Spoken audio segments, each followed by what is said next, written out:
Bonjour à tous, donc on va patienter quelques instants afin que tout le monde puisse nous rejoindre.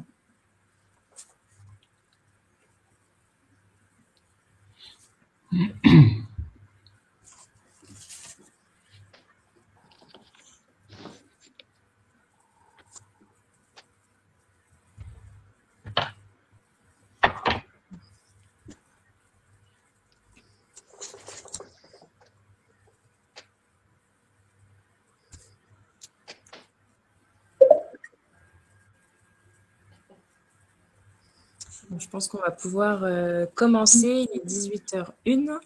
Donc bonjour à tous, nous sommes très heureux aujourd'hui de vous présenter cette première visioconférence sur l'Antarctique et plus particulièrement sur la mer de Ross.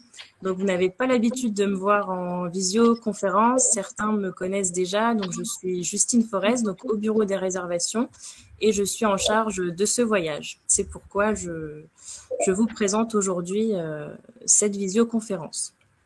Ces derniers mois, lors de la publication de ce voyage, vous avez été nombreux à nous poser des questions, notamment donc sur cette zone qu'on appelle le dernier océan, qui a fait parler d'elle en 2016, qui a été sanctuarisée, donc la plus grande réserve marine mondiale, donc qui a beaucoup éveillé votre curiosité. Donc l'objectif ce soir, c'est vraiment de vous présenter cette destination fascinante. Souvent, on entend parler de l'Antarctique, mais du côté Amérique du Sud, donc les Malouines, la péninsule antarctique, la Géorgie du Sud.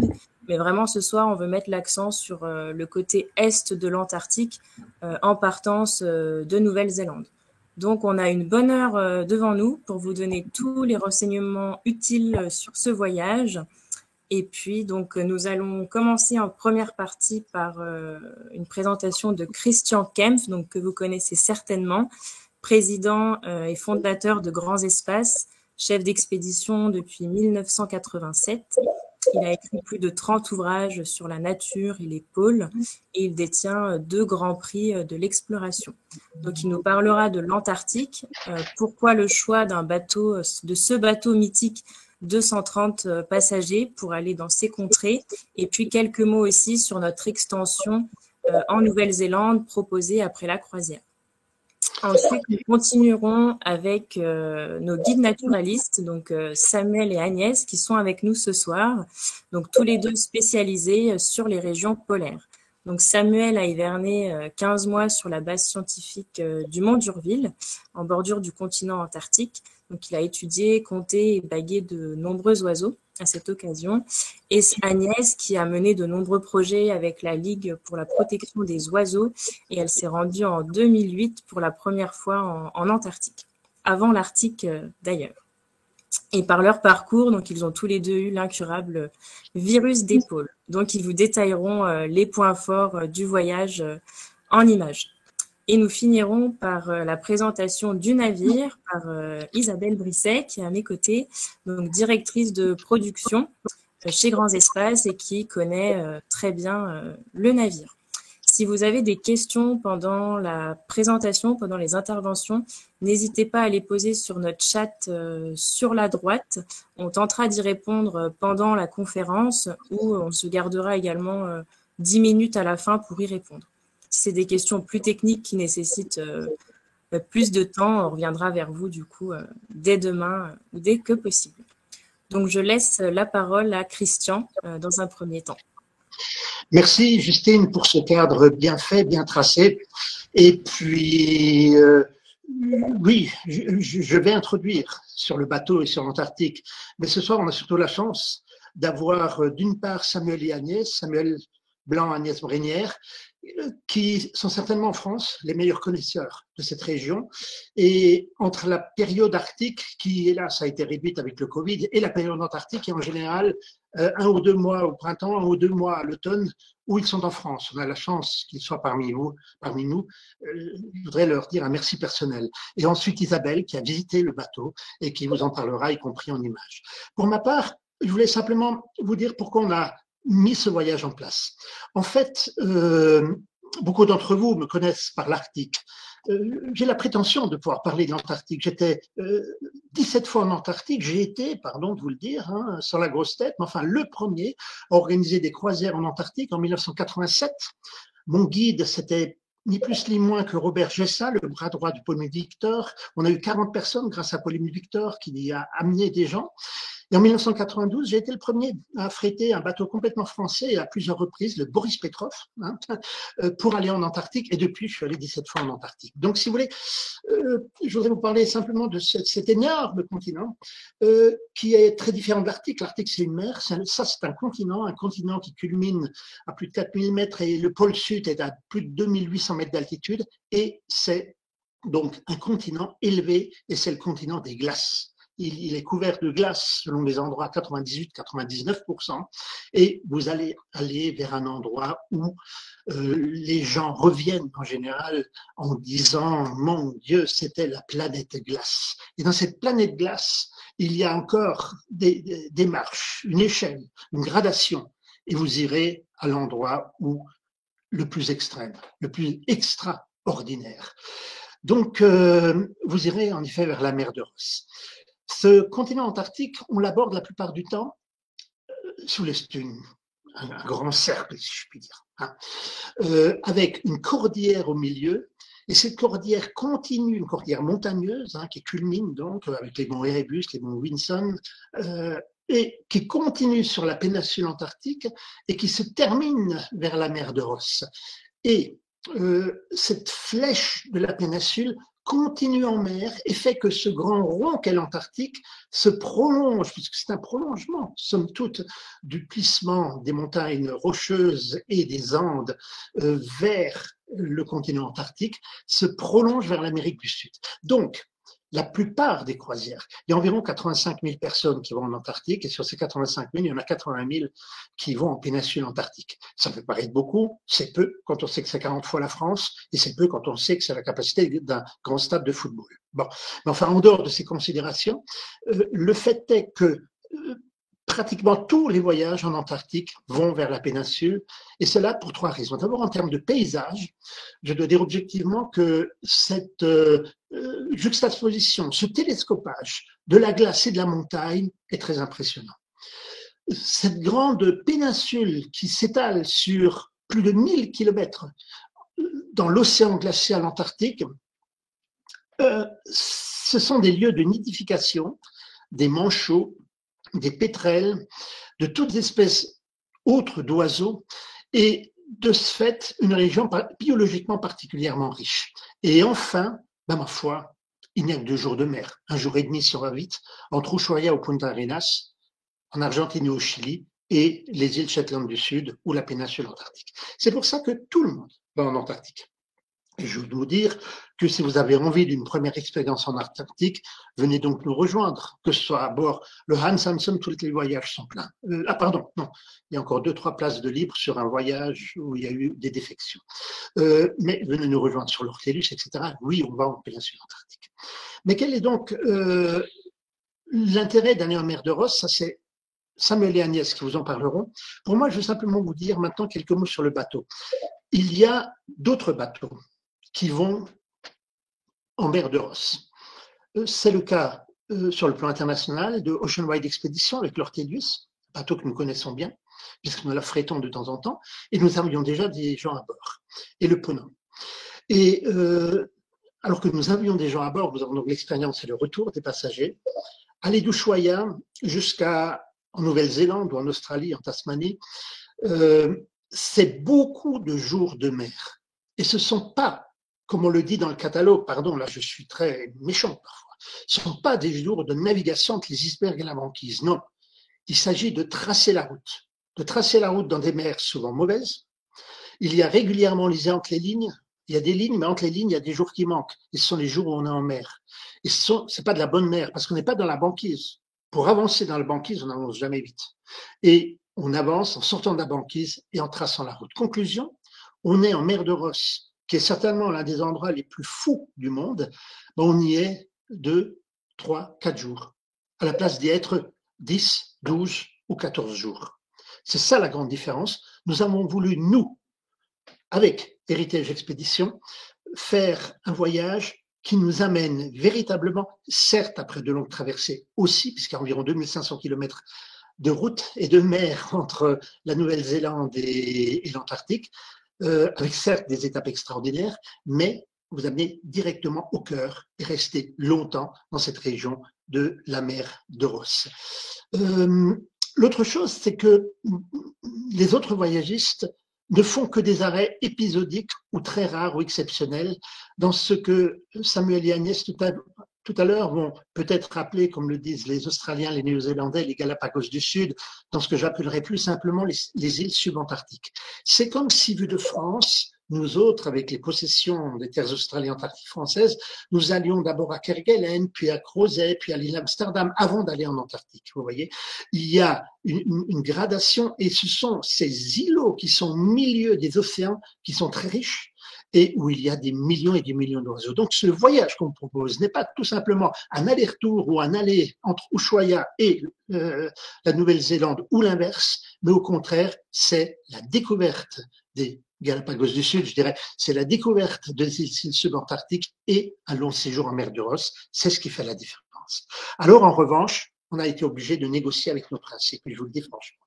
La première des choses, c'est que nous n'avons, nous, grands espaces, pas de gros bateaux.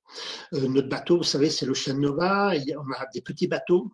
Or, on aurait pu y aller et puis on a déjà emmené des gens sur des petits bateaux de 50 places. Mais quand on a vu que notre partenaire, dont nous sommes le représentant exclusif en France, Heritage Expedition, qui est spécialisé sur le Pacifique, alors que nous sommes spécialisés sur l'Arctique Atlantique, je dirais, qui va du Canada à la Sibérie, eux, c'est le Pacifique, que ce soit au nord ou au sud. Et nous travaillons ensemble depuis des années et des années. Ils ont acquis un bateau qui fut autrefois le Hanséatique allemand qui a traversé l'Arctique et l'Antarctique, si je peux, enfin traversé, fait le tour de l'Antarctique. Il a été rebaptisé Resolute et maintenant c'est Heritage Expedition qui l'a pour au moins 7 ans et qui va l'utiliser. Ce bateau est particulier pour 3 raisons. Et c'est les petites entorses que nous avons fait. D'abord, c'est un bateau de bon confort. Ça, c'est pas une entorse, c'est un plus. Parce que quand on est un mois à bord d'un bateau, autant vaut avoir des cabines spacieuses, Isabelle vous en parlera, autant vaut être à l'aise dans les espaces communs. Oui, c'est un grand bateau. La deuxième chose, c'est que c'est un bateau non pas de 100 places, vous savez que notre limite c'est 100 personnes, mais de 130 places. Mais il faut savoir que nous partons longtemps, sur des mers qui sont difficiles, il ne faut pas se voiler la face, hein. Vous aurez des tempêtes. Pas de la tempête tout le temps, mais vous aurez de la tempête et vous vous en souviendrez. Et à ce moment-là, mieux vaut avoir un bateau solide, avec des stabilisateurs, un bateau fait pour ces mers. Il n'a pas que 100 personnes, il risque d'y avoir 110, 120, 125 personnes.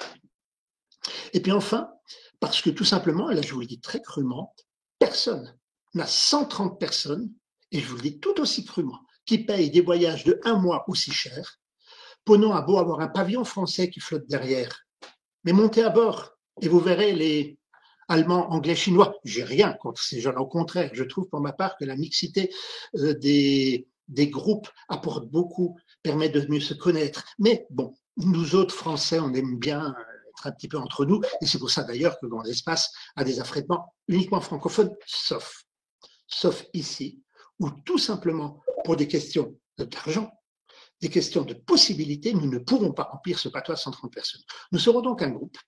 Il faut savoir que vous serez encadrés par des guides francophones qui viennent de chez nous. Notre guide, je vous le dis, ce sera Christian Genillard, qui est certainement l'un des meilleurs connaisseurs de l'Antarctique en France. Et puis ensuite, Samuel et Agnès vous diront ce qu'ils feront ou ce qu'ils ne feront pas à bord. Mais une chose est sûre, c'est que vous aurez des guides francophones à bord, un personnel francophone, et vous ne serez pas perdu. Mais encore une fois, c'est une entorse. D'habitude, nous avons des bateaux 100% francophones. Là, ce n'est pas le cas. Et donc, je vous expliquais pourquoi nous prenions un bateau plus grand, pour avoir plus de place et se sentir à l'aise, parce que pendant 1 mois, ce sera notre lieu de vie. D'un autre côté, un bateau de 130 personnes, parce qu'il tient mieux la mer, et il est taillé pour ces mers. Et enfin, un bateau qui ne sera pas uniquement francophone. Maintenant que je vous ai dit tous les presque désavantages de ce voyage, je voudrais laisser Samuel et Agnès quand même vous dire pourquoi ça vaut la peine d'aller dans ces régions. Je vous remercie de votre attention. Bonsoir à toutes et à tous. Merci Christian. cette présentation. Écoutez, on est ravis d'être là et bonsoir à tous. Agnès et moi, on voudrait vous parler du coup de cette mer de Ross qui est pour nous un des plus majestueux voyages qu'on ait l'occasion de réaliser dans notre expérience polaire. Et on va tout de suite passer en images à la présentation un peu des îles qui sont sur l'itinéraire et qui font vraiment partie de ce voyage d'un mois. Et puis il y aura également des images de la mer de Ross où on vous donnera un peu les clés, les atouts, les intérêts et les points positifs et aussi négatifs de ce très long séjour qui est sans doute dans les expéditions polaires un des plus longs voyages faisables puisqu'il fait 28 jours de bateau. Donc c'est assez exceptionnel en termes d'expédition polaire. Donc on va juste passer aux images, le temps de partager l'écran avec vous. Alors, on va faire glisser ça comme ça. Je ne sais pas si ça fonctionne. Alors, est-ce que vous voyez... Alors, on va plutôt faire ça comme ça. Hop, je change. Petit instant, je change juste d'image. Hop. Voilà, normalement, vous devriez voir les images qui sont là. Alors déjà, une carte que vous connaissez sans doute. Voilà l'itinéraire. C'est un voyage donc, qui part du sud de la Nouvelle-Zélande, du port de Bluff, le port le plus au sud de l'île du Sud, et qui va très loin puisque vous allez couvrir des latitudes, vous allez partir de 46 degrés sud pour aller jusqu'à 77 degrés sud, qui est au passage un des points les plus au sud du monde où vous pouvez aller en bateau. C'est rarement le cas lorsque vous allez en péninsule antarctique depuis Ushuaia où on dépasse peu de fois, voire très rarement, les 66 degrés de latitude sud. Je disais un voyage très long, à 28 jours, et plus de 9000 km de mer, donc il faut aimer ça, il faut en vouloir, mais le jeu en vaut la chandelle. Et donc sur cet itinéraire, vous voyez les îles, les 4 îles qui sont visitées, que ce soit à l'aller ou au retour, ça dépendra de la météo, et puis donc cette région de la mer de Ross qui est tout en bas de la carte. Alors un zoom sur ces îles, les îles Snare, les îles Auckland, les îles Campbell, ce sont 3 îles qui appartiennent à la Nouvelle-Zélande. Il y en a d'autres, mais c'est les 3 îles en tout cas visitées sur cet itinéraire. Et puis à gauche de la carte, vous voyez l'île Macquarie, qui est une des 2 îles subantarctiques de l'Australie. Donc nous aurons l'occasion de visiter 2 pays, si on peut dire, pendant ce voyage. Alors, un petit zoom, je vais laisser Agnès vous parler des îles Snare. Donc c'est en principe la première escale de notre voyage. On est ici sur l'île qui est le groupe d'îles, on va dire. Il y a une île principale, mais c'est pas très grand. Hein, ça fait à peu près 3,5 km² ou 4 km². Donc après, au terme d'une bonne nuit à bord, on se retrouve au petit matin devant les îles Snare. Alors il faut savoir que ce sont des îles qui sont protégées dans le sens où aucun débarquement n'est possible. Ce qui ne va pas nous empêcher de pouvoir déjà les observer depuis le bateau. Il y a beaucoup d'oiseaux aux abords de ces îles, d'une part. Et ensuite, si le temps le permet, évidemment, on va mettre des zodiacs à l'eau et aller explorer ces îles et leurs côtes de plus près. Alors, qu'est-ce qu'on va trouver sur ces îles? Alors, une des attractions principales, pour parler ainsi, c'est un oiseau qui est endémique, une espèce de manchot endémique aux îles Snare, qui est le gorfou des îles Snare, que vous voyez en bas sur la photo, en petite colonie. À noter aussi la végétation sur ces îles. Hein. On est assez haut en latitude, assez bas, je devrais dire. On a des arbres, encore, quelques arbres, une végétation très dense, et c'est sous ces arbres, dans cette végétation, que va nicher le gorfou des îles Snare, que voilà.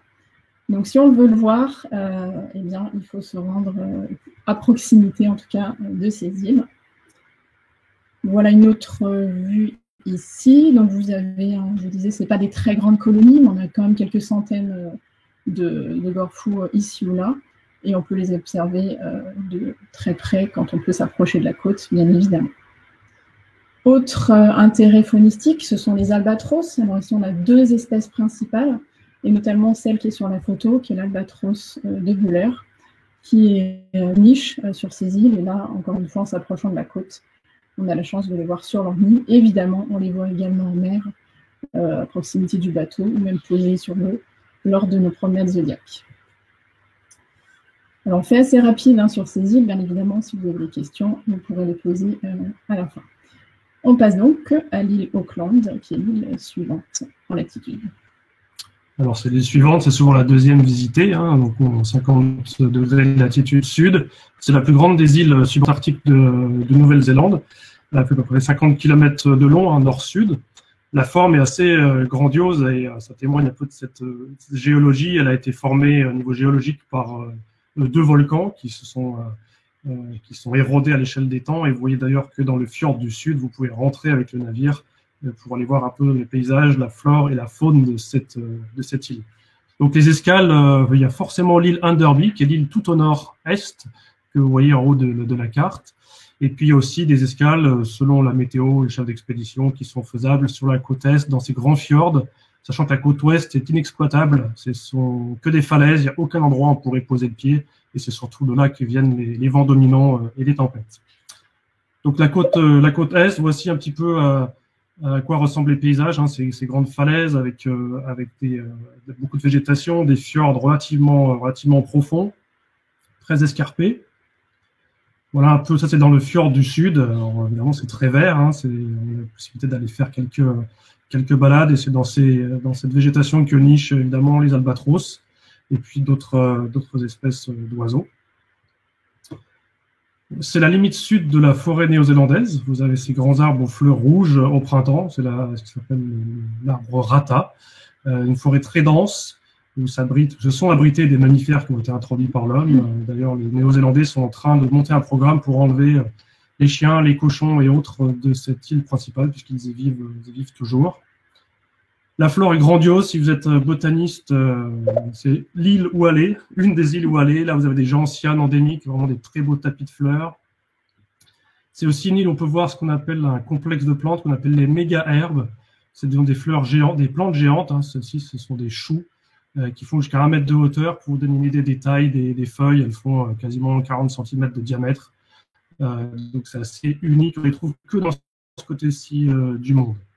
Vous avez là les carottes sauvages, hein, pareil, qui font plus d'1,50 m de hauteur. Donc, la flore est extraordinaire sur ces îles et surtout sur les îles Auckland. Donc, même si vous n'aimez pas les animaux, vous n'aimez pas les oiseaux parce que ça sent pas bon, etc., vous aimerez forcément les plantes de ces îles. Et donc, les oiseaux. Alors, vous pouvez voir sur cette île, sur ces îles, un manchot qui est très rare. C'est sans doute un des plus menacés au monde. C'est le manchot antipode. On appelle aussi manchot aux yeux jaunes, qui est une espèce menacée en Nouvelle-Zélande et qu'on voit en général sur ces îles, sachant que les colonies sont toutes petites. C'est un oiseau très farouche qui niche en forêt. Donc, si on voit une dizaine d'individus dans une journée, on est en général content. Voilà, alors il y a beaucoup d'espèces endémiques dans ces îles. Agnès vous l'a dit tout à l'heure, avec les îles Snares, c'est-à-dire des espèces qu'on ne trouve que sur ces îles. Ici, c'est la bécassine des Auckland. Alors, très difficile à voir de par son mimétisme. Il y a un gros intérêt pour les ornithologues et les naturalistes. Voilà, j'en passe en revue Tom Tit, qui est un des petits passereaux de l'île. Pareil, lui, on ne trouve que sur les îles Auckland. Le cormoran des Auckland. Donc là, si vous venez avec votre liste d'animaux à voir, vous serez gâtés. Et même des perruches. Alors là, ça paraît assez extraordinaire. Il y a des perroquets et des perruches en Nouvelle-Zélande. Alors, sans doute, quelques-unes sont transportées par les tempêtes et finissent sur ces îles. Au niveau mammifères, ça, c'est une des plages de l'île Enderby, au nord de l'île Auckland. Vous savez qu'il y a des lions de mer dans le monde, et en Nouvelle-Zélande, il y a une espèce de lion de mer qui s'appelle le lion de mer de Nouvelle-Zélande, le lion de mer de Hooker, qui est le deuxième plus grand lion de mer au monde en taille. Et ces harems viennent sur ces plages. Vous avez les mâles en sombre et les femelles en plus clair avec leurs petits. Et c'est le principal site de naissance, de reproduction, et de mise bas des lions de mer en Nouvelle-Zélande. Donc c'est un site qui est étroitement surveillé. Vous aurez l'occasion de visiter cette plage qu'on visite de haut, parce que c'est impossible de traverser ces colonies, déjà pour le dérangement, mais surtout quand vous avez un lion de mer de plus de 400 kg qui vous charge, en général, il vaut mieux rester loin. Et bon, les petits, ça vaut le coup de les voir, ils sont tout mignons. Ça, c'est pour la partie haut du diaporama. Et puis, il y a aussi des albatros fuligineux, albatros royaux, qui sont vraiment dispersés, qui vivent plutôt sur les hauteurs ou dans les falaises. Toujours facile à voir, mais en général, les guides vous emmèneront dans les coins où vous pourrez les observer. Voilà, pour les îles Auckland, il y aurait l'occasion de dire beaucoup d'autres choses. La possibilité dans ces îles, c'est de débarquer, évidemment, et de pouvoir aller faire des belles balades, que ce soit en forêt, sur des points culminants pour avoir de la vue, ou faire carrément pendant une journée entière plus de 10 km à pied en emportant le pique-nique, le tour complet d'une île. Donc voilà, il y a beaucoup de possibilités sur ces îles subantarctiques. Et on va passer à l'autre île de Nouvelle-Zélande qui, on dirait un dragon, si vous regardez la carte, la tête à gauche, c'est l'île Campbell. Donc l'île Campbell, alors en général, on finit par notre voyage par cette île, on vous la présente un petit peu dans l'ordre des latitudes, et puis on finit, on va dire, par l'Antarctique en lui-même. L'île Campbell, elle est plus petite, 5 fois plus petite environ que les îles Auckland, donc c'est vraiment pas très grand. Et vous voyez, je pense sur la droite, il y a un grand fjord dans lequel on va passer en général 1 à 2 jours. Je vais vous montrer d'ailleurs l'entrée du fjord. Vous voyez peut-être le petit bateau qui est sur... voilà, merci Samuel. Donc ça, c'est le fjord dans lequel on va pouvoir naviguer. Ce qui est caractéristique, alors ça ne peut peut-être pas être représentatif sur cette photo, mais c'est d'une part le vent au niveau climatique sur cette île. On a en moyenne 100 jours avec des vents à plus de 100 km/h. Donc c'est quand même pas mal. Et quand tu as parlé du soleil, alors pour une journée ensoleillée, complètement ensoleillée, c'est à peu près 27 jours par an en moyenne. Donc vous le voyez sur ces photos, on a quand même eu la chance d'avoir du soleil. Et en général, il faut retenir que le temps est très changeant. Il faut être prêt à tout type de temps pratiquement, et c'est là pour beaucoup de ces îles d'ailleurs. Mais voilà, on a eu l'occasion quand même de la voir sous le soleil. Une île qui n'est pas très haute, vous avez sur la droite de l'écran le sommet le plus haut, qui est le mont Honé, à 569 mètres d'altitude. Et vous voyez aussi qu'il y a une végétation assez dense, pas très élevée, donc on n'a pas d'arbres sur cette île. Il y a seulement un arbre qui a été planté il y a pas mal d'années maintenant, mais retenez qu'il n'y a pas d'arbres sur ces îles. Donc là encore, là vous êtes sur le plus haut sommet, donc à 570 mètres d'altitude environ, et vous dominez ce panorama absolument fantastique. Là encore, comme à l'instar des îles Auckland, ce qui va caractériser cette île de Campbell, c'est sa végétation, et notamment ces fameuses méga-herbes qu'on retrouve ici, donc plusieurs espèces, que ce soit, je ne vais pas donner les noms, peut-être je les donne, mais c'est seulement des noms latins, les fleurs jaunes, et puis plusieurs espèces de ces méga-herbes. Je vous montre une autre photo qui est peut-être un peu plus parlante. Donc là aussi, retenez que c'est des plantes qui font plus de 50 cm de haut pour certaines, et des feuilles de 40 à parfois 50 cm. Il y a un très très beau tapis fleuri sur ces îles. Évidemment, il y a aussi un peu de faune, et en particulier, on retrouve nos albatros, et en particulier encore, l'un des plus grands albatros vivants sur Terre, l'albatros royal du Sud. Et ici, c'est vraiment la capitale mondiale, si on peut parler ainsi, de cet albatros qui vient nicher, qui vient se reproduire chaque année sur cette île. On compte à peu près 8000 couples. Donc on ne les voit pas tous, évidemment, mais ici, on a la chance, en général, de les voir d'assez près, voire de très près. On a une balade qui permet de les approcher sans pour autant les déranger. On suit un chemin, et c'est absolument fantastique que les observer. Donc vous les voyez ici en parade, donc parfois à 2, mais parfois à 4, 5, 6. Là, ça, ce sont les jeunes qui, on va dire, c'est la période de drague, la période de séduction, les uns entre les autres. Et c'est vraiment un spectacle inouï, incroyable, et dont on ne ressort pas complètement indemne, si je peux dire. Alors, il y a d'autres espèces d'albatros aussi sur cette île de Campbell, jusqu'à 6 espèces qui nichent, mais celle-ci est évidemment la plus emblématique. Je coupe Agnès, mais c'est, de notre connaissance, le seul endroit au monde où vous pouvez encore accéder à une colonie d'albatros de cette taille. Ouais. La plupart des îles sont restreintes pour des questions de nombre de personnes ou de restrictions, ou sur des sites où il y a de moins en moins d'albatros pour différentes raisons. Mais c'est une des seules régions au monde où vous pouvez, en tant que touriste et non pas en tant que scientifique, accéder à cette île, y passer la journée, vous asseoir avec votre pique-nique et les observer ou passer devant vous, et c'est extraordinaire comme spectacle. Donc juste pour vous donner une idée, l'envergure de cet oiseau, c'est 3,50 m, 3,60 m pour les plus grands. Donc quand il passe au-dessus de vous, rien que ça fait... il y a le déplacement d'air, on les entend, ça nous décoiffe, c'est juste très impressionnant. Alors une autre espèce, qui est donc un peu moins grande, on va dire, et emblématique, mais qui est endémique à cette île, qu'on trouve ici, c'est un petit canard, une petite sarcelle, de l'île Campbell. Donc voilà, et qu'on a la chance de voir de plus en plus, puisqu'un programme de dératisation a été mené entre 2001 et 2006. Donc tous ces petits oiseaux non volants, il y a également le bécassine. On a la chance de les voir, c'est tout à fait sympathique.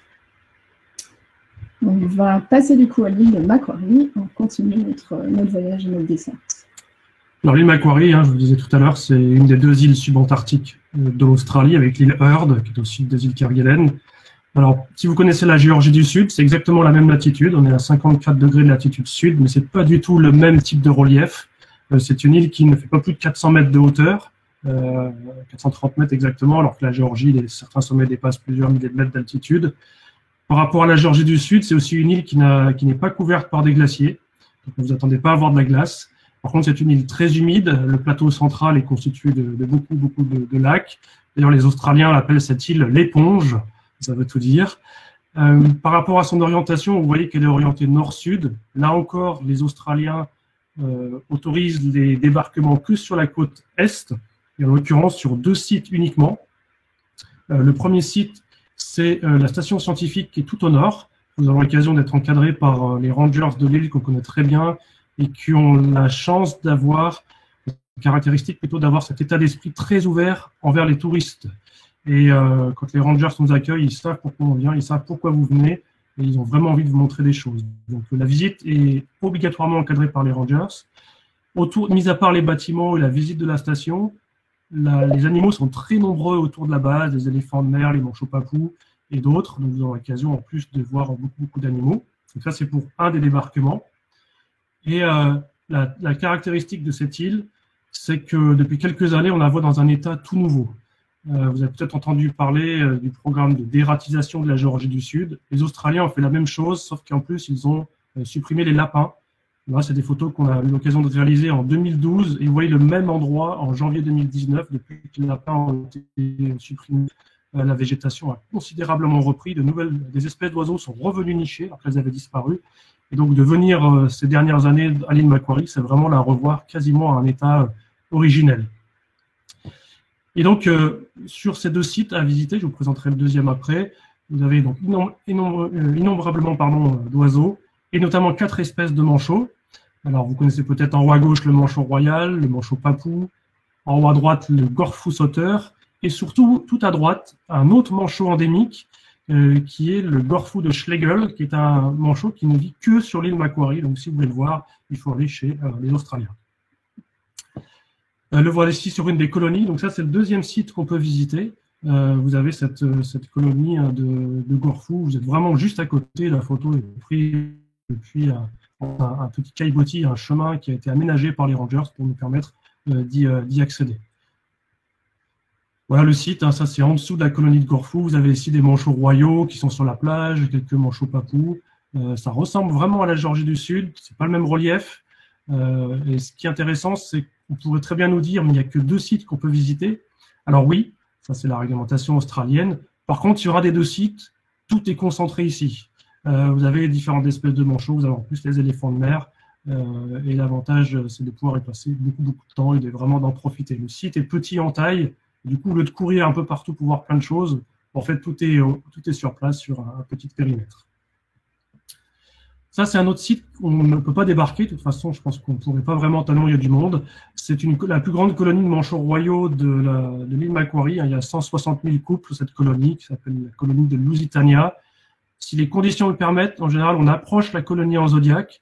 Si c'est pas possible par rapport au vent, parce que c'est une île qui est extrêmement montée, les vents d'est et de nord-est, en général, empêchent les opérations.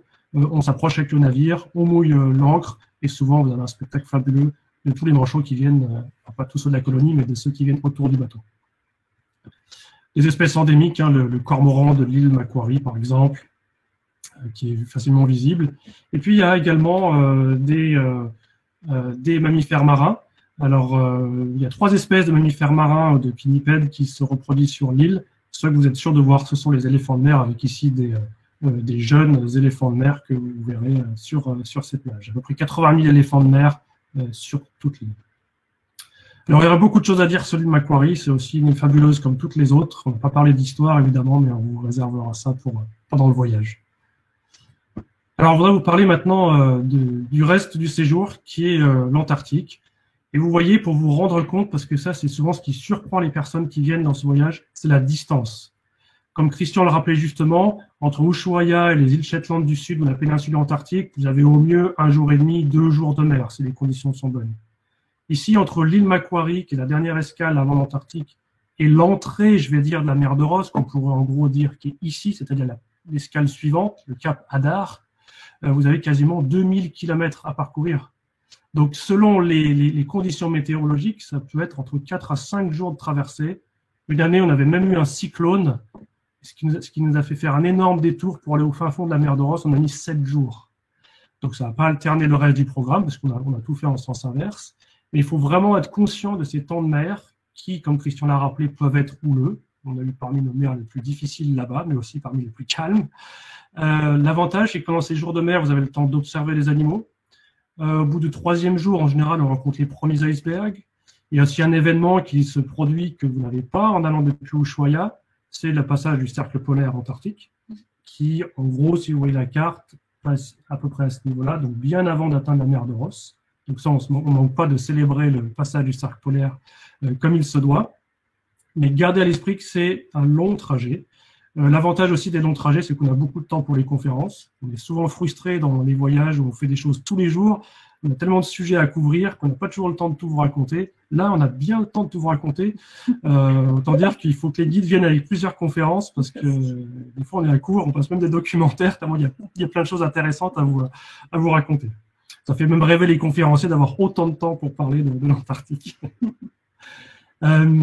Alors voilà ce que ça peut donner, les mauvais jours. Donc, les albatros sont contents, mais l'avantage d'avoir un bateau plus grand à l'avenir, parce que l'opérateur néo-zélandais jusqu'à maintenant avait un navire plus petit, les navires plus grands sont plus stables, il sera aussi stabilisé, ce qui n'était pas le cas du bateau russe qu'on utilisait jusqu'à maintenant. Après, les mers très fortes, même un bateau stable et confortable peut bouger, mais on va dire que ce sera beaucoup plus confortable que ce qu'on avait jusqu'à maintenant. Évidemment, les tempêtes ne durent pas trop longtemps. Et quand vous partez pour 4 à 5 jours de traversée, il y a au moins 1 jour ou 2 qui peuvent être un petit peu houleux. Même ça vaut le coup d'être vécu, croyez-moi. Oui, comme on dit, la mer de Ross, ça se mérite. Hein. Donc, voilà, qu'il y ait un peu de houle, c'est normal. Ça fait partie du voyage. Ça fait partie aussi de partir sur les traces des explorateurs qui, eux, sont partis à l'aventure et ont découvert cette fameuse mer de Ross. Et en premier lieu, James Clark Ross, l'explorateur britannique. Hop, je mets juste la carte. Donc, on va s'approcher de cette mer de Ross. Vous avez ici ce qu'on appelle la dépendance de Ross. Alors, vous avez peut-être déjà vu l'Antarctique découpée en plusieurs parts. On appelle ça les parts de camembert vulgairement. Mais simplement, il y a quelques années maintenant, plus de 50 ans, l'Antarctique a été délimitée entre plusieurs pays, attribuée à plusieurs pays. Et il faut simplement retenir à l'esprit que cette dépendance de Ross a été donc la partie néo-zélandaise de l'Antarctique, mais qu'il n'y a aucun acte d'administration possible, pas de frontières, on ne vous demande pas votre passeport, c'est simplement, on va dire, à titre informatif, et en tout cas, voilà, la Nouvelle-Zélande se plaît à dire que c'est sa partie de camembert, mais il n'y a pas d'acte vraiment administratif dessus, ou en tout cas, c'est simplement une revendication territoriale qui a eu lieu en 1923. Alors pourquoi on vous parle de cette dépendance de Ross? Parce que c'est là qu'on trouve justement la mer de Ross, qu'on a délimitée ici sur cette carte. Alors ce que vous pouvez voir ici, c'est que cette mer, elle contient évidemment la partie maritime à proprement parler, mais vous voyez aussi qu'il y a de la glace sur cette carte. Et en fait, cette glace est flottante. C'est ce qu'on appelle une grande plateforme flottante. On appelle ça une barrière de glace également. On appelle ça ice shelf, je crois qu'on a zoomé dessus, en anglais. Donc, il faut imaginer que c'est un grand glacier, ou plusieurs grands glaciers en Antarctique qui vont arriver au niveau de la mer et flotter sur des milliers de kilomètres. C'est vraiment caractéristique de cette mer de Ross et ça en fait partie intégrante. Vous avez ici donc l'entrée de la mer de Ross qui est, vous avez la flèche qui marque le Cap Hadar, qui est donc cette entrée. Et ensuite, les pointillés nous mènent vers en général une des principales destinations de notre voyage, qui est l'île Ross, sur laquelle il y a beaucoup de choses à explorer, et en particulier, c'est une île qui a un passé historique très important. Et puis, simplement, pour vous donner une ordre d'idée de distance, parce que c'est vraiment considérable, 700 km à peu près qui vont séparer le Cap Adar donc, et de l'île de Ross.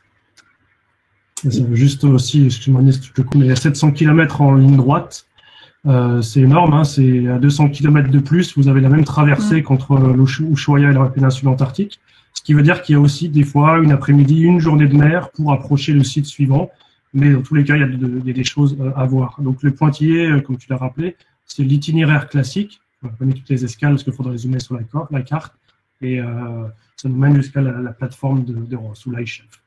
Tout à fait. On prend vraiment la dimension de cette région, hein, c'est véritablement une région, lorsqu'on pénètre dans cette mer de Ross et qu'on se rend compte, comme disait Samuel, qu'on va peut-être passer un jour en pleine mer encore, on est tout excité parce qu'on a vu le Cap Adar, on a vu les premières montagnes de l'Antarctique, on va vous montrer quelques photos tout de suite. Mais voilà, mais de se retrouver, c'est très vaste en fait, c'est très vaste et en même temps c'est très, très attirant. Alors, vous voyez cette plateforme, cette Ice-Shelf, cette plateforme de Ross, on la voit ici depuis la mer, donc en s'approchant en bateau. Cette grande barrière flottante qui fait à peu près 500 000 km², très très considérable, et en longueur, tout front fait 800 km environ. Pour la hauteur, on nous pose souvent la question, alors c'est variable, entre 10 et 60 mètres de haut, donc au-dessus du niveau de la mer. Donc un endroit tout à fait impressionnant et qu'on ne va pas manquer de longer au moins une demi-journée avec le bateau. Alors ce qui frappe quand on arrive dans cette mer de Ross, c'est la chaîne transantarctique, ces fameuses montagnes transantarctiques qui vont séparer géographiquement parlant l'Antarctique. D'une part, on a l'Antarctique de l'ouest d'un côté et l'Antarctique dit de l'est de l'autre côté. Donc tout à fait impressionnant. Une chaîne qui fait 3200 km de long, 400 km de large par endroit, et avec des sommets, plusieurs sommets culminant à plus de 3000 mètres d'altitude, et 3 sommets qui culminent à plus de 4000 mètres d'altitude. Donc, pour vous donner un exemple d'un des sommets qu'on peut observer dans cette région depuis le bateau, le mont Herschel, ici qui a 3300 mètres d'altitude. Ici également, les monts Adams et Minto, alors eux qui culminent à plus de 4000 mètres d'altitude, devant un bel iceberg tabulaire. Donc ça, c'est dans la région du Cap Adar, à l'entrée de la mer de Ross. Ça vous donne une idée des échelles, rien que sur une photo de loin, on dirait un petit sommet des Alpes à 2000 mètres, mais on est à 4160 mètres. Et puis, évidemment, un sommet emblématique, qui n'est pas juste un sommet, entre guillemets, qui est un volcan qui est encore actif, c'est évidemment le mont Erebus, qui lui culmine à 3794 mètres d'altitude, pour être exact, et qui se situe sur l'île de Ross. Donc lui, on va vraiment l'observer sous plusieurs angles, comme vous le voyez sur cette photo. Hop, là. Vous voyez, parfois on voit quelques fumerolles également, comme je vous disais, il est actif. Donc un volcan tout à fait emblématique de la mer de Ross et de l'île de Ross, encore une fois. D'autres volcans éteints ceci, vous avez le mont Discovery en haut à gauche, qui fait 2680 mètres d'altitude, et le mont Melbourne sur la photo du bas, qui fait 2700 mètres d'altitude. Alors, ce qui frappe aussi en mer de Ross, et ça peut être intéressant, et certaines personnes viennent un peu pour cela également, c'est la visite, ou en tout cas de pouvoir voir des bases scientifiques, et pour certaines, de pouvoir les visiter. Ici, c'est une vue aérienne de la plus grande des bases scientifiques en Antarctique, qui est la base McMurdo, bien évidemment, qui est une base américaine, et qui va regrouper à peu près 1000 personnes en été. En hiver, il en restera 200 à 300. Mais vraiment, c'est une petite ville, c'est assez impressionnant. Vous la voyez ici, libre de glace, on est ici au mois de février. Pas toujours facilement accessible pour autant, mais quand on peut et quand la permission nous est donnée, on visite cette base. Autre base qu'on a parfois l'occasion de visiter, c'est la base néo-zélandaise, Scott, donc une base à plus petite échelle, qui va se rapprocher plus de la base qu'on a nous en France, de Montville. Voilà, une base qui est très mignonne, très, très sympathique, vraiment à l'échelle de la Nouvelle-Zélande, et aux couleurs d'ailleurs. Une autre base ici, c'est la base Mario Zucchelli, la base italienne qui est dans la baie Terranova, qu'on va largement explorer également. L'accueil des Italiens est toujours très sympathique, surtout quand il y a des dames à bord. C'est pour le petit clin d'œil, mais voilà, en tout cas, encore une base potentiellement visitable. Et puis, hormis les bases scientifiques actuelles, on a eu des bases dites scientifiques, en tout cas d'exploration, qui sont arrivées dès le début du XXe siècle. Et donc, c'est vraiment aussi, ça c'est le cœur de notre voyage, c'est l'histoire polaire antarctique, avec plusieurs de ces cabanes qu'on va avoir l'occasion de visiter et d'approcher. C'est vrai qu'on s'est aperçu que beaucoup de personnes venaient dans ces voyages, notamment des Néo-Zélandais, pour l'histoire. Et à juste titre, c'est vraiment un endroit où se sont écrites les plus grandes pages de l'exploration de l'Antarctique. Donc, en gros, il y a 4 cabanes historiques visitables. C'est rare de pouvoir faire les 4 en un seul voyage. Il en faut au moins 3, mais ça nous arrive. Alors, rare à cause de la météo, des glaces. Ça, c'est la cabane de l'expédition Discovery du capitaine Scott, 1901-1904. Il y a un organisme en Nouvelle-Zélande qui restaure toutes ces cabanes, qui nous permet de les visiter dans un état presque état originel. C'est aussi dans cette cabane qu'il y avait la première expédition d'Ernest Shackleton, qui était présent avec le capitaine Scott. Ensuite, vous avez, ça c'est la vue depuis le haut de cette cabane, un soir d'exploration avec le mont Discovery en arrière-plan. Une deuxième cabane à visiter, c'est la cabane de l'expédition Nimrod, de l'expédition dirigée par Ernest Shackleton. Il est connu pour l'expédition en mer de Weddell avec l'Endurance qui a coulé.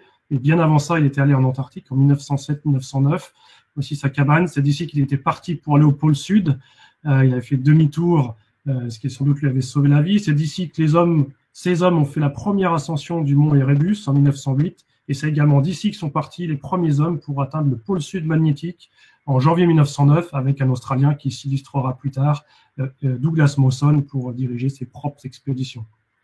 Voilà l'intérieur de la cabane. Je peux vous dire que rentrer dans ces cabanes, quand vous savez ce qui s'est passé ici, si vous n'avez pas les jambes qui tremblent, vous avez presque les larmes aux yeux. Vous avez le lit de Shackleton avec la signature en haut de son lit. Vous avez au fond, au-dessus du poêle, les chaussettes brodées avec le nom écrit à la main d'un des scientifiques. C'est encore là, c'est visitable. Ce qu'il faut préciser, c'est que ces cabanes sont visitables à condition d'avoir un nombre limite de personnes à l'intérieur. Celle-ci, c'est 4 personnes maximum à l'intérieur. Donc les autres font autre chose pendant qu'elles patientent dehors pour rentrer à leur tour dans cette cabane. Une autre cabane, c'est la 3e expédition, si on peut dire. C'est l'autre cabane du capitaine Scott, l'expédition Terra Nova, 1910-1913. C'est la plus grande des cabanes, sans doute une des plus impressionnantes à voir. Il y a plusieurs dizaines de milliers d'objets à l'intérieur. Quand vous êtes à l'entrée de la cabane qui est ici, pour attendre votre tour pour rentrer, et que vous dites que le capitaine Scott est parti d'ici pour aller au pôle Sud, en janvier 1912, c'est quelque chose d'absolument extraordinaire. Une des guides russes avec laquelle on travaille dans ces régions nous disait je ne peux pas rentrer, j'ai un sentiment bizarre, ils sont encore là. Et, je pense que ces mots sont justes. Le capitaine Scott, qui vous le savez, sans doute a péri sur le retour du pôle Sud. Voilà l'intérieur, la table où les hommes mangeaient, le poêle, tous les ustensiles où ils cuisinaient. Une fois de plus, si vous êtes féru d'histoire polaire, c'est des moments magiques à vivre. J'allais dire, même si vous ne l'êtes pas, c'est tout à fait fascinant et prenant, comme dit Samuel, de pénétrer en ces lieux. Là, c'est le laboratoire du biologiste Wilson. C'est d'ici que Wilson est parti pour plus tard écrire un livre avec Sherry Garrard qui s'appelait Le pire voyage au monde, chercher des œufs de manchot empereur en plein hiver. C'était son laboratoire de travail dans cette cabane. Une autre cabane qui est très difficile d'accès en raison des glaces, elle est au Cap Adar, à l'entrée de la mer de Ross. C'est la cabane du premier hivernage sur le continent antarctique. Alors ça, c'est un événement assez fou. Ça remonte à 1899, expédition norvégienne de Borchgrevink. Imaginez qu'au même moment où les Belges, avec Adrien de Gerlache, hivernaient dans les glaces de l'Antarctique, à l'opposé, quelques mois plus tard, les Norvégiens s'installaient ici. Et c'est un site où les guides du bateau auront l'occasion de partager ce qui s'est passé, parce que cette cabane qui a été restaurée a été, je vous ai dit, donc le premier hivernage sur le continent. Et c'est également l'endroit où la première fois que des chiens ont été utilisés en Antarctique. La première fois, malheureusement, qu'un homme est décédé sur le continent antarctique. Il a été inhumé, il est tout en haut de la colline, toujours là-haut, dans un coin paisible. Donc un endroit absolument très, très intéressant et très riche d'histoire. Et puis, vous l'avez vu, autour de cette cabane, si je reviens sur la photo d'avant, il y a quelques manchots, ça c'est en fin de saison, mais ça c'est au début de la saison. Le Cap Adar est la plus grande colonie au monde de manchots Adélie. En 2018, il y avait 500 000 couples de manchots reproducteurs sur cette plage qui fait 1 kilomètre de long sur 1 kilomètre de large. Donc vous imaginez, vous avez plus d'1 million de manchots. Et ce qui est bien pour eux d'être autant nombreux, mais ce qui peut être négatif pour les visiteurs, c'est qu'il y a parfois tellement de manchots qu'on ne peut même pas aller poser le pied à terre, sauf si on trouve un petit chemin. Mais ça reste un spectacle absolument magique à observer, sachant que la mer de Ross compte à elle seule 40% de la population mondiale des manchots Adélie. Ça, c'est l'exemple d'une photo au mois de février, en débarquant à minuit, parce que dans ces contrées-là, il faut être prêt à débarquer à n'importe quel moment du jour et de la nuit. Beaucoup plus qu'ailleurs. Il y a souvent moins de vent la nuit, donc c'est pour ça qu'on débarque des fois très tard. Voilà, les animaux, vous avez également les orques. Alors là, la particularité, c'est que c'est un écotype d'orque qui est spécifique à la mer de Ross, qui reste dans cette région, qui est spécialisé dans la chasse aux phoques, notamment, et qui est souvent très très proche de la banquise ou des glaces.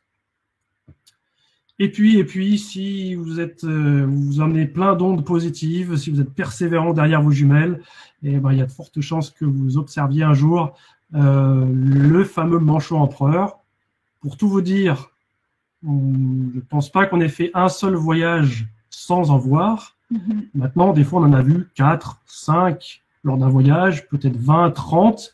Donc, j'ai presque envie de vous dire, c'est presque sûr d'en voir, mais ne vous attendez pas à des grands effectifs. La raison est simple, c'est que les manchots empereurs se reproduisent l'hiver. Et pourtant, la plus grande colonie de manchots empereurs est bien en mer de Ross, avec 25 000 couples, mais l'hiver, et là, nous, on y va l'été. Pour vous donner aussi une idée de l'importance de cette mer de Ross pour ces oiseaux, il y a 7 colonies sur les 48 de manchots empereurs en Antarctique, et un quart de la population mondiale est en mer de Ross, un quart de la population mondiale de cette espèce. Donc, en cherchant bien sur la glace, il y a de fortes chances qu'on en voit, mais ne vous attendez pas à avoir des poussins, ça sera essentiellement des adultes. Et là, au passage, sur cette image, le moment de chance presque, vous faites une photo des manchots empereurs, et puis derrière, vous avez 2 orques qui sortent au même moment. C'est un peu l'image typique de la mer de Ross avec les montagnes transantarctiques derrière. Et ça arrive vraiment. Voilà, au niveau des mammifères marins, le phoque que vous rencontrerez très fréquemment et facilement, c'est le phoque de Weddell. La population est assez importante en mer de Ross, très bien étudiée par les Américains. Par contre, si vous connaissez la péninsule antarctique, il y a très très peu de léopards de mer en mer de Ross, et c'est possible de voir également le phoque crabier. Alors là, le phoque de Weddell, le voici sur des plaques en train de se reposer. Ce qui est assez fascinant lors de ces observations de phoques de Weddell, c'est que parfois on peut les entendre chanter.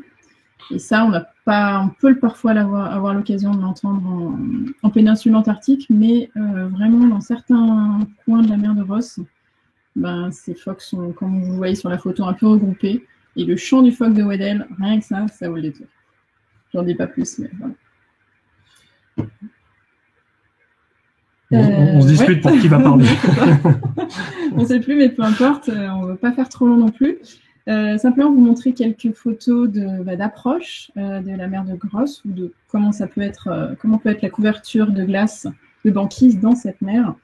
Parfois, selon l'année, ça peut être plus ou moins difficile de pénétrer à l'intérieur de la mer de Ross. Donc vous voyez ici les plaques de banquise assez denses. On va passer parfois une journée à pousser cette banquise. Alors ça a de toute façon son intérêt, parce que comme le disait Samuel avec les manchots empereurs, c'est là qu'on va trouver aussi des animaux, des phoques, des manchots. Et puis les paysages de glace, je ne sais pas si vous êtes comme nous, mais en tout cas, nous, ça nous fascine toujours. Donc naviguer dans la glace, c'est aussi un point fort de ce voyage.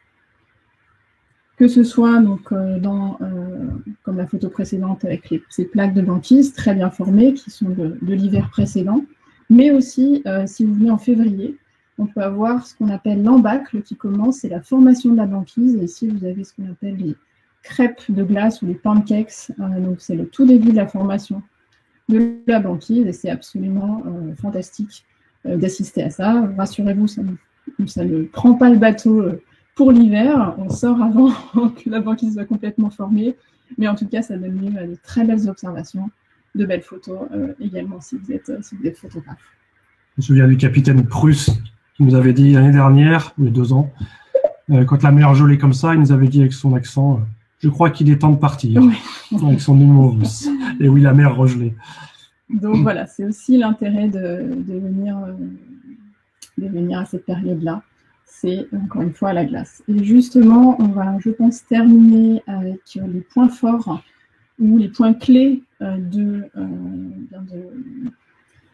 de ce voyage qui nous mène vers la mer de Ross en passant par les îles subantarctiques. On l'a vu, l'un des premiers points, c'est l'histoire. Donc, beaucoup de gens viennent pour ça. L'histoire, on va avoir bien le capitaine Ross, qui lui-même a donné son nom à cette mer. Le premier hivernage sur le continent, Borchgrevink, dont vous parlez Samuel, la conquête du pôle sud, bien évidemment, avec Shackleton, avec Scott, avec Amundsen. Tout ça, ça va vraiment nous occuper une partie, occuper nos conférences, notre temps à bord, et puis évidemment la visite des cabanes, comme on vous l'a dit, qui est tout à fait fascinante. Également les paysages. Eh bien, vous l'avez vu, un paysage de montagne, de glace, le volcan Erebus, tout ce qui relève de la flore également sur les îles subantarctiques. Donc ça c'est plus pour les îles subantarctiques, mais si on résume dans l'ensemble. Et puis ensuite on a les glaces, évidemment. Voilà, les glaces, vous allez avoir un panel complet, j'ai envie de dire, entre les glaciers, les calottes, la banquise, les icebergs, y compris des normes tabulaires, et puis l'ice shelf, la plateforme de Ross. Donc là, si vous n'aimez pas la glace, vous allez être servi.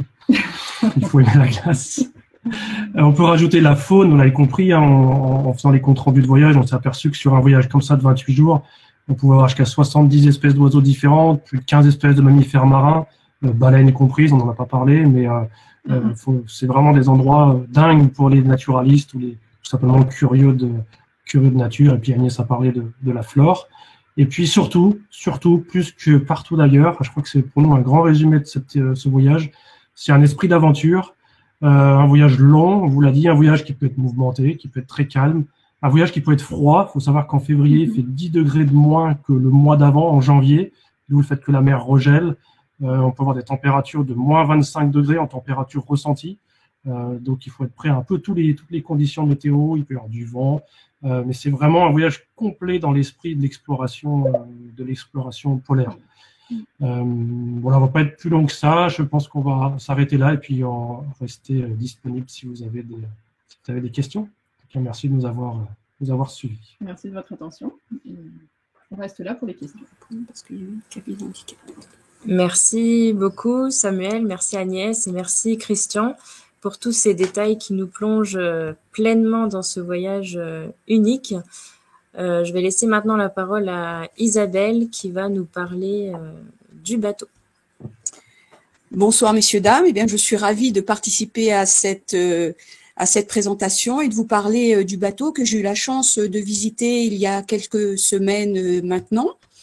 Comme vous l'avez compris, pour réaliser ce fabuleux voyage, eh bien, il nous faut un bateau confortable et spacieux, puisque vous allez vivre presque un mois à bord. Alors, il nous faut de l'espace et des cabines vraiment confortables. Donc, voici les premières images.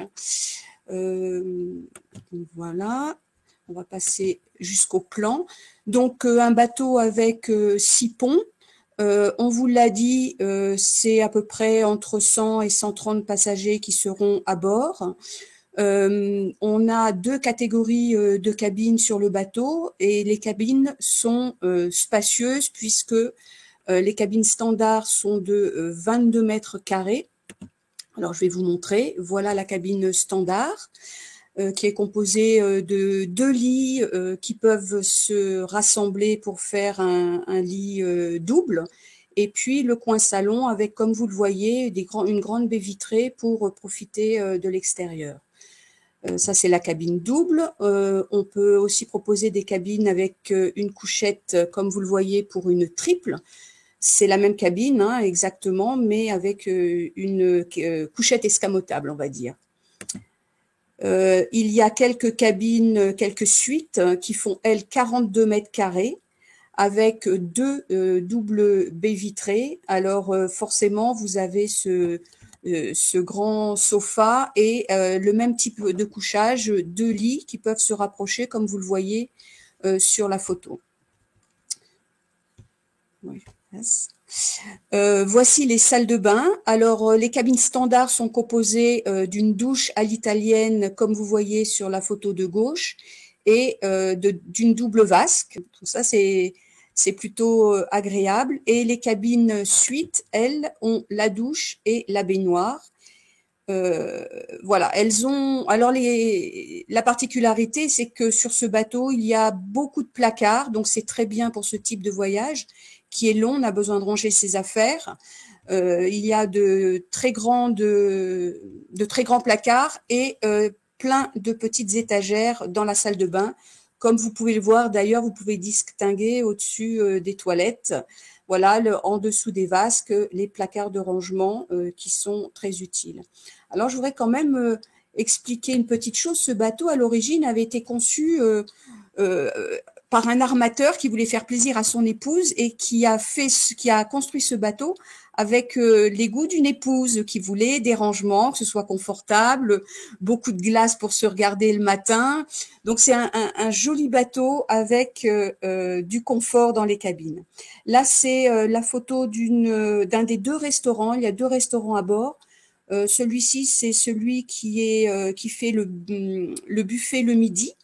Alors, on ne le voit pas là, mais il s'ouvre sur une grande terrasse extérieure, hein, qui normalement est derrière, voilà. Donc, même dans ces contrées, hein, si la mer est calme, on peut aussi déjeuner le midi à l'extérieur, on s'habille bien et c'est très agréable. Les repas seront au choix le midi, soit servis à table, soit en buffet ici dans le restaurant que vous avez vu, ou servi à la place le soir uniquement dans le grand restaurant principal. Alors ça va faire plaisir beaucoup aux conférenciers et beaucoup aux passagers puisqu'il y a beaucoup d'espace pour se retrouver. Alors ça, c'est le salon d'exploration qui est très grand, c'est grandes baies vitrées, vous voyez, donc même sans sortir, vous pouvez profiter du paysage. Bon, c'est toujours plus intéressant de sortir, hein, voilà, quand on aime ces destinations, on aime les faire à l'extérieur, mais on peut profiter des panoramas à l'intérieur également. Donc il y a 3 grandes salles. Donc celle-ci, je suis pas sûre d'avoir mis des photos de tout, non. Il y a la grande salle de conférence et il y a une salle de cinéma. Donc 3 salles pour se retrouver pour des activités diverses et variées, ce qui est très bien pour un bateau qui n'est pas si grand que ça. Pour le confort aussi et pour le plaisir et le bien-être, il y a une piscine, il y a ce joli jacuzzi qui a la particularité d'être à l'intérieur mais qui est vitré avec la vue sur l'extérieur. Et à droite, il y a le salon bien-être avec un sauna, avec un hammam aux herbes qui est très agréable. Et il y a une petite salle de sport qui sera occupée également par un professeur de gym, on va dire quelqu'un qui est dédié à vous proposer quelques activités sportives pour ceux qui le souhaitent. Et bien sûr, il y aura pendant cette croisière un docteur à bord, ce qui est important. Il y a un petit hôpital avec tout le nécessaire pour pouvoir intervenir en cas de nécessité. Que dire de plus? Oui, une chose qui est importante, on nous demande souvent est-ce qu'il y aura la Wi-Fi à bord? Alors, il y a la Wi-Fi, mais la Wi-Fi, elle se capte uniquement quand c'est possible, c'est-à-dire qu'en mer, quasiment plus jamais quand on s'éloigne des côtes. Mais tant que nous sommes dans des zones qui captent, la Wi-Fi est possible à bord.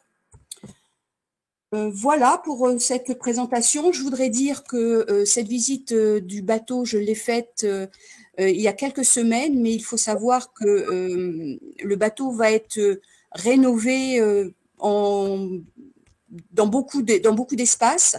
Et pour vos croisières, le bateau sera complètement relooké. Donc, je vous ai donné des photos, je vous ai montré des photos avec qui montrent les espaces, mais évidemment, il y a un gros coup de jeunesse qui va être fait et qui va embellir ce bateau.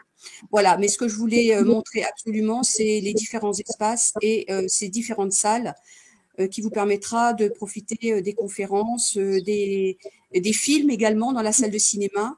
Et le dernier point également, sur ce bateau, il y a beaucoup d'espaces extérieurs, des ponts, où vous pourrez vraiment, sans être tous au même endroit, profiter de tous ces panoramas.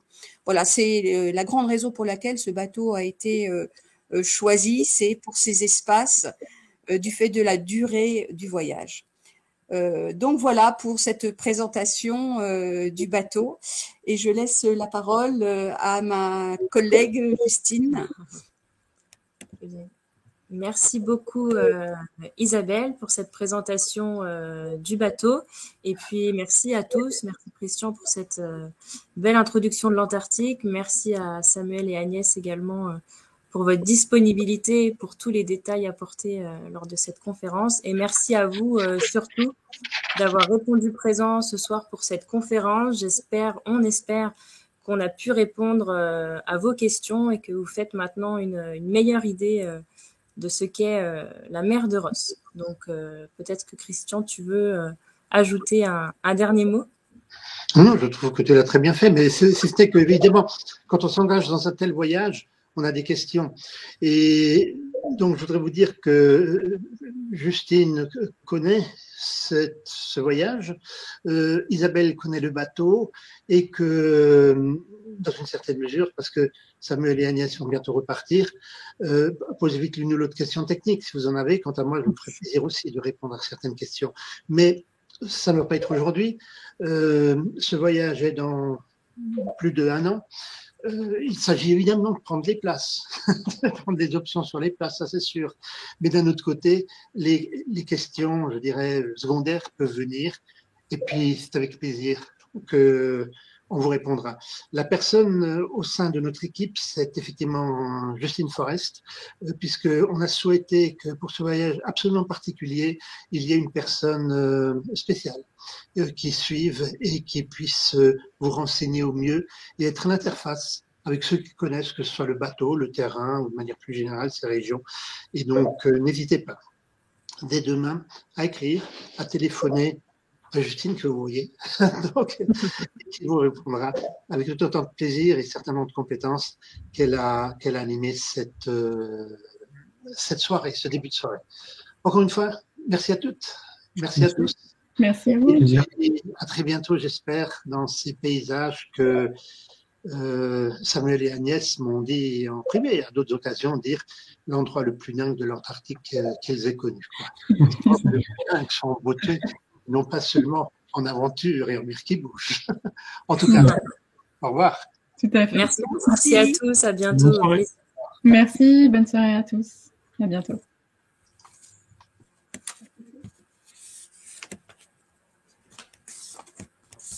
On va passer les